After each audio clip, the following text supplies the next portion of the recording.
Hi friends, welcome to Agathiya village. இன்றைக்கி நம்ம இந்த வீடியோவில் ரொம்ப டேஸ்ட் அண்ட் ஹெல்த்தியான ரெசிபி தாங்க பார்க்க போகிறோம். ஆமாங்க, குழந்தையிலேருந்து பெரியவங்க வரைக்கும் எல்லாருமே ரசித்து குடிக்கக்கூடிய ஏபிசி மால்ட் தாங்க. ரொம்ப டேஸ்ட்டாக ஃபர்ஸ்ட் மெத்தடில் எப்படி பண்ணுறதுன்னு பார்க்கலாம் வாங்க. முக்கியமாக ஒரு டம்ளர் பாலுக்கு 1.5 ஸ்பூன் அளவுக்கு ஏபிசி மால்ட்ஸ் கலந்து குடித்தோம்னாலே டேஸ்ட் ரொம்ப நல்லாயிருக்கும். முக்கியமாக ரொம்ப ஹெல்த்தியானதும் கூட. வாங்க எப்படி பண்ணுறதுன்னு பார்த்தலாம். நம்ம சேனல் ஃபஸ்ட் டைம் பார்க்குற மாதிரி இருந்தால் மறக்காமல் சப்ஸ்கிரைப் பண்ணிக்கோங்க. கூடவே பக்கத்தில் இருக்கிற பெல் சிம்பிளையும் ப்ரெஸ் பண்ணிக்கோங்க. அப்போ தான் நான் போகிற வீடியோஸ் எல்லாமே உடனுக்குடனே உங்களுக்கு நோட்டிஃபிகேஷனாக வரும். இப்போ ஃபஸ்ட்டு ஏபிசி மால்ட் பண்ணுறதுக்கு நம்ம இப்போ ஆப்பிள், பீட்ரூட், கேரட் வெயிட் போட்டு எடுத்துக்கலாம்.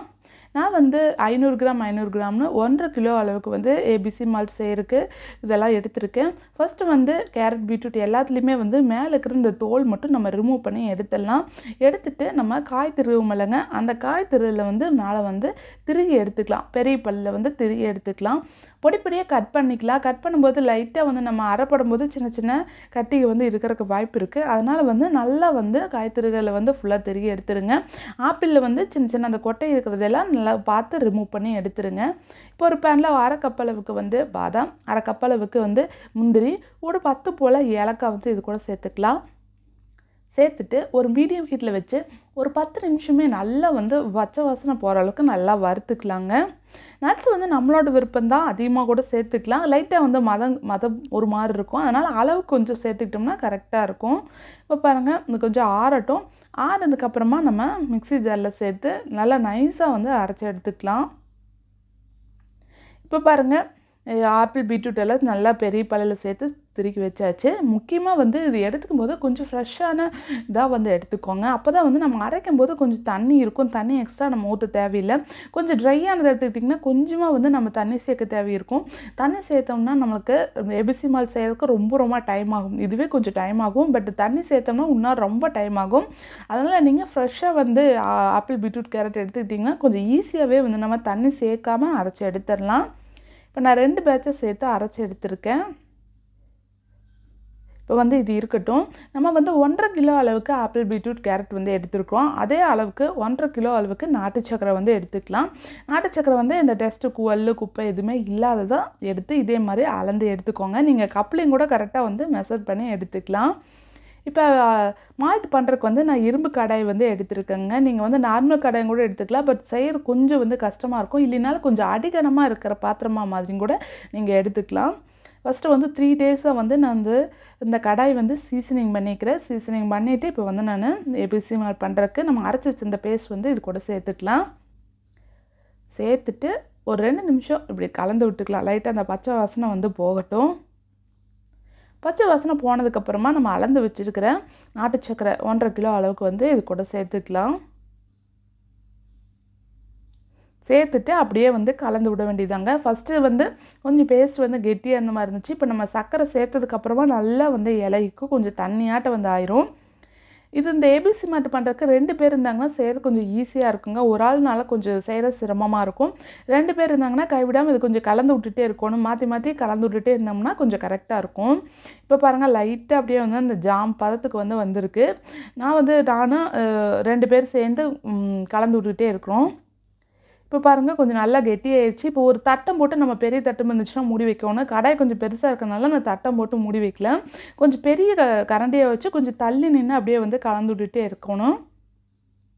இப்போ பாருங்கள், கொஞ்சம் நல்லா போக அப்படியே கெட்டியாகி வருது. இந்த மெத்தட் 2 மெத்தட் பண்ணலாம். இது ஃபஸ்ட் மெத்தட். செகண்ட் மெத்தட் பார்த்தோம்னா நம்ம காய்கறிகளில் திருகிட்டுங்க வெயிலில் நல்லா ஒரு 3 டேஸ் வெயிலில் நல்லா காய வச்சு அப்புறம் அரைச்சி பொடி பண்ணி எடுத்துக்கலாம்.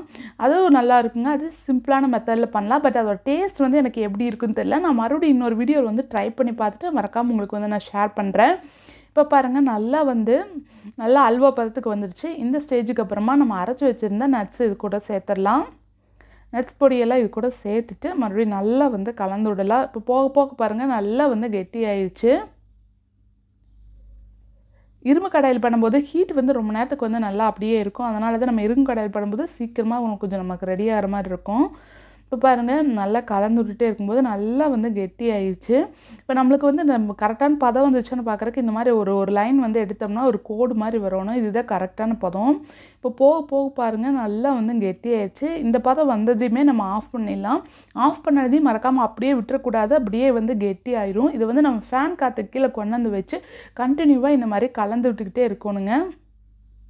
இப்போ பாருங்கள் உங்களுக்கு பார்க்குறக்கே தெரியுது போக போக ரொம்ப வந்து கெட்டியாகுது. இந்த ஸ்டேஜுக்கு அப்புறமா நம்ம ஒருத்தவங்க வந்து கடாய் நல்லா டைட்டாக பிடிச்சிட்டாங்கன்னா நம்ம வந்து நல்லா கலந்து விட்டுட்டே இருந்தோம்னா சீக்கிரமாக வந்து பொடி ஸ்டேஜுக்கு வந்துடும். இப்போ பாருங்கள் அப்படியே வந்து ஸ்டேஜ் மாறி மாறி பேஸ்ட்லேருந்து அப்படியே கொஞ்சம் மாறி வருது. ஃபேன் காற்றுல இரும்பு கடாயில் வைக்கும்போது ரொம்ப நேரம் ஆகுன்னு நான் எதிர்பார்த்தேன். ஆனால் ஒரு 5 நிமிஷத்தில் சீக்கிரமாக வந்து பொடியாக மாறிடுச்சு. ஏபிசி மால்ட் பண்ணுறத விட இந்த இரும்பு கடாய் வந்து நம்ம சீசனிங் பண்ணுறது ரொம்ப ரொம்ப கஷ்டமாக இருந்துச்சுங்க. ஸோ நம்ம யூஸ் பண்ணிவிட்டு ஃபஸ்ட்டு ஒரு 3 டேஸ்க்கு வந்து நான் வந்து எண்ணெய் தேய்ச்சி வெயிலில் காய வச்சு அப்புறம் மறுபடியும் எலுமிச்சம்பழம் புளி இதெல்லாம் போட்டு தேய்ச்சி ஒரு 2 டேஸ் வந்து அதே மாதிரி 2 நாள் கழுவுனதுக்கப்புறமா நம்ம டிஷ்யூ பேப்பர் வச்சு லைட்டாக வந்து எண்ணெயை எல்லா பக்கம் நல்லா அப்ளை பண்ணிவிட்டு அப்படியே நம்ம வச்சிடணும். கழுவி அப்படியே வச்சிட்டோம்னா அந்த துரு பிடிச்ச மாதிரி ஆயிரும் இரும்பு கடாயி. ஸோ யூஸ் பண்ணிவிட்டு லைட்டாக எல்லா பக்கமுமே வந்து நம்ம எண்ணெயை அப்ளை பண்ணி ரொம்ப எண்ணெய் அப்ளை பண்ணிடக்கூடாதுங்க. லைட்டாக டிஷ்யூ பேப்பரை வச்சு லைட்டாக தேய்ச்சிட்டு அதுக்கப்புறமா வந்து நம்ம யூஸ் பண்ணணும். நிறைய தேய்ச்சிட்டிங்கன்னா நம்ம தூசு குப்பை இதெல்லாம் போய் அதில் பிடிச்சிக்கும். ஆனால் லைட்டாக தேய்ச்சி வச்சிங்கன்னா துரு பிடிக்காது. அடுத்த தடவை நம்ம யூஸ் பண்ணுறப்போ கொஞ்சம் ஈஸியாக இருக்கும். இப்போ பாருங்கள் நல்லா வந்து கலந்தாச்சு. கிட்டத்தட்ட நல்ல பொடி ஸ்டேஜுக்கு வந்து வந்துருச்சு. கடைசியாக பார்க்கும்போது நம்மளுக்கு கரெக்டாக நம்ம நாட்டு சக்கரை எப்படி சேர்த்தோங்க அதே மாதிரி நாட்டு சக்கரை ஃபார்முக்கே வந்து நம்மளுக்கு வந்துடும். இப்போ பாருங்கள் நல்லா வந்து ஃபேன் காற்றுல வச்சு கடந்துட்டு நல்லா வந்து பொடியாயிடுச்சு. ரொம்ப சின்ன சின்ன கட்டிக்கு மட்டும்தான் இருக்குது. அதை அப்படியே நம்ம மிக்ஸி ஜாரில் சேர்த்தும் கூட நம்ம அரைச்சி எடுத்துக்கலாம். கிட்டத்தட்ட 1 ஹவர் பக்கம் ஆயிடுச்சுங்க இது ரெடி பண்ணுறக்கு. இப்போ பாருங்கள் நல்லா வந்து பொடியாயிடுச்சு. இப்போ ஒரு பிளேட்டுக்கு வந்து இது மாற்றிக்கலாம். மாற்றிட்டு ஒரு 1 ஹவர் பக்கம் இது கொஞ்சம் நேரம் அப்படியே வந்து ஆறட்டுங்க. ஆறுனதுக்கப்புறமா நம்ம மிக்ஸி ஜாரில் சேர்த்து கொஞ்சம் பொடியாக வந்து அரைச்சி எடுத்துக்கலாம். சின்ன சின்ன கட்டி இருக்குது. நம்ம பாலில் சேர்க்கும்போது கரையிறக்கு வந்து கொஞ்சம் டைம் ஆகும். இப்போ வந்து வெயிட் போட்டோம்னா 800 இருக்குதுங்க. நம்ம நட்ஸு கூட சேர்த்தமில்ல. அதனால் கொஞ்சம் அதிகமாக வந்து நம்மளுக்கு வந்திருக்கு.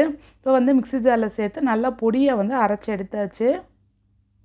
பாருங்கள் பார்க்குறக்கு கலர் வந்து எப்படி இருக்குதுன்னு பாருங்கள். நல்லா வந்து நம்ம நாட்டு சக்கரை சேர்த்தோம்ல அதே கலர் இருக்குது. பாலில் சேர்க்கும்போது பார்க்கலாம். இப்போ 1 டம்ளர் பாலுக்கு வந்து ஒரு 1.5 டீஸ்பூன் அளவுக்கு மட்டும் சேர்த்துக்கிட்டோம்னா கரெக்டாக இருக்கும். சர்க்கரை வந்து இதுக்கு கூட நம்ம சேர்க்க தேவைங்க. ஆல்ரெடி சர்க்கரை சேர்த்துருக்கனால நல்லா வந்து நட்ஸ் எல்லாம் சேர்த்துருக்கனால பால் நல்லா திக்காக டேஸ்ட் ரொம்ப ரொம்ப சூப்பராக இருந்துச்சுங்க. மறக்காமல் ட்ரை பண்ணி பாருங்கள். இந்த வீடியோ உங்களுக்கு பிடிச்சதுன்னா லைக் பண்ணுங்கள் அண்ட் சப்ஸ்கிரைப் பண்ணுங்கள். தேங்க்யூ ஃபார் வாட்சிங்.